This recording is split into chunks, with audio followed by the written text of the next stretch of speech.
देवेंद्र फडणवीसांनी माझा प्रचंड छळ केलाय। त्यांनी माझा राजकीय करिअर संपवण्याचा देखील प्रयत्न केलाय। त्यांनी अशा पद्धतीने छळ केला म्हणूनच मी भाजप पक्ष सोडण्याचा निर्णय घेतला। हे वाक्य आहेत सध्याचे राष्ट्रवादीचे नेते एकनाथ खडसे यांचे। पक्ष सोडल्यानंतर एकनाथ खडसे यांनी देवेंद्र फडणवीस यांच्यावर आरोप केले आणि आपल्या पक्ष सोडण्याला देवेंद्र फडणवीसच जबाबदार असल्याचे त्यांनी स्पष्टपणे सांगितलं होतं। पण मी या सगळ्या गोष्टी आता का सांगतोय तर त्यालाही संदर्भ आहे सध्याच्या एकनाथ खडसे यांच्या एका स्टेटमेंटचा।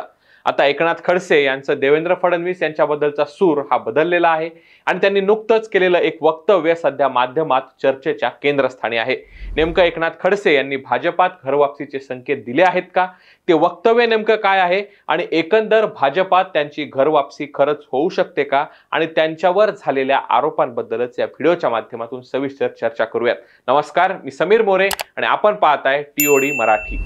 राष्ट्रवादी काँग्रेस शरदचंद्र पवार पक्षाचे नेते एकनाथ खडसे यांनी नुकतंच प्रतिक्रिया देत असताना देवेंद्र फडणवीसांबद्दल एक वक्तव्य केलं।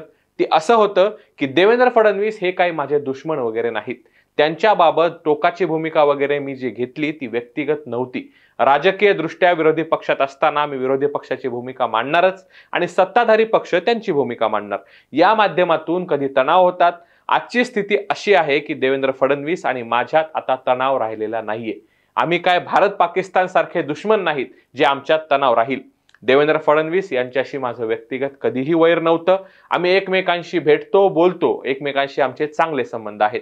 आता अशा पद्धतीची प्रतिक्रिया एकनाथ खडसे यांनी दिल्यामुळे राजकीय वर्तुळात चर्चा तर होणारच आणि झालंही अगदी तसंच। माध्यमातून सध्या बातम्या सुरू आहेत आणि या माध्यमातून एकनाथ खडसे यांनी पुन्हा भाजपात घरवापसीचे संकेत दिलेत की काय, अशा पद्धतीची चर्चा राजकीय गोटात पुन्हा एकदा सुरू झाली आहे।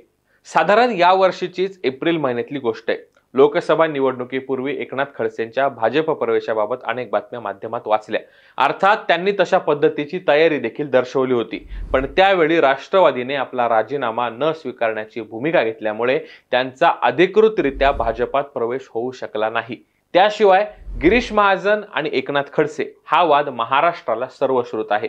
यामुळे फडणवीस आणि गिरीश महाजन हेच आपल्या भाजप प्रवेश रोखण्यामागे आहेत असा आरोप त्यावेळी एकनाथ खडसेंनी केला होता आणि त्यांना मुलांची शपथ घेण्याचं आव्हान देखील दिलं होतं।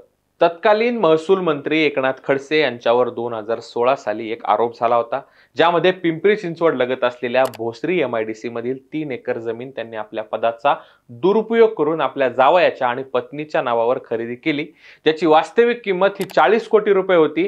ती केवळ 3,75,00,000 रुपयांमध्ये महसूल मंत्री असताना त्यांनी खरेदी केली। हे प्रकरण त्यांच्या चांगलंच अंगलट आलं आणि ईडीच्या चौकशीला त्यांना वेळोवेळी सामोरं जावं लागलं। या दरम्यान प्रतिक्रिया देताना त्यांनी आपण भाजप सोडून राष्ट्रवादीमध्ये गेल्यानंतरच माझ्या चौकशीला सुरुवात झाली, त्यामुळे यात संपूर्णपणे राजकीय हेतू असल्याचं मत व्यक्त केलं होतं। एकनाथ खडसे हे भाजपचे महाराष्ट्रातील सर्वात जुन्या नेत्यांपैकी एक। आपल्या राजकीय कारकिर्दीत त्यांनी पशुसंवर्धन, दुग्धविकास, मत्स्यपालन, महसूल, राज्य उत्पादन शुल्क आणि अल्पसंख्याक मंत्री म्हणून काम पाहिले। कोथळी या गावाचे सरपंच म्हणून त्यांच्या राजकीय कारकिर्दीला सुरुवात झाली आणि 2009 ते 2014 या कालावधीत ते महाराष्ट्र विधानसभेत भाजपकडून विरोधी पक्षनेते देखील होते। 2014 ते 2019 दरम्यान भाजपकडून होत असलेली गळचेपी आणि वारंवार अडवणुकीचा प्रयत्न यामुळे त्यांनी ऑक्टोबर 2020 मध्ये भारतीय जनता पक्षाला रामराम ठोकला आणि अवघ्या 2च दिवसात अविभक्त राष्ट्रवादी काँग्रेसमध्ये त्यांनी त्यावेळी प्रवेश केला होता। तेव्हापासून ते आज तागायत ते राष्ट्रवादी काँग्रेस पक्षात आहेत।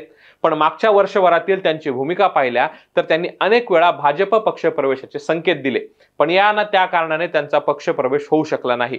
आता पुन्हा एकदा त्यांनी केलेल्या वक्तव्यामुळे त्यांचा भाजप प्रवेश हा निश्चित मानला जात आहे, कारण एकेकाळी फडणवीसांवर आरोप केले तर दुसरीकडे आता त्यांच्याशीच दुश्मनी नसल्याचं केलेलं वक्तव्य।